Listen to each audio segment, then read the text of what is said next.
ეროვნული ღალატის კომისია. ეს არის საქართველოს უახლესი ისტორიის რუსული ვერსიით გადაწერის მცდელობის ბინძური კომისია.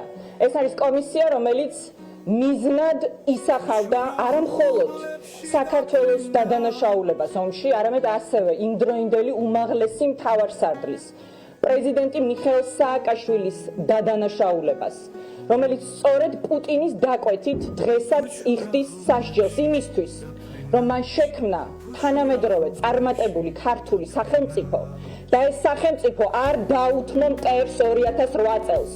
დიახ, ეს არის პუტინის დაკვეთით, რუსეთის დაკვეთით შექმნილი რუსული კომისია, რუსული ამოცანების და რუსული მიზნების შესასრულებლად. ეს არის ღალატის კომისია, რომლის თითოეული წევრი და არა მხოლოდ მეორე თავის საბჭოთა ჯალათი თეა წოლუკიანი, რომლის თითოეული წევრი დაისჯება და პასუხს აგებს ქართული სახელმწიფოს და დამოუკიდებელი ქართული მართლმსაჯულების წინაშე. დიახ, თითოეული წევრი ღალატის კომისიის აღმოჩნდება საბრალდებო სკამზე და ეს მოხდება ძალიან მალე.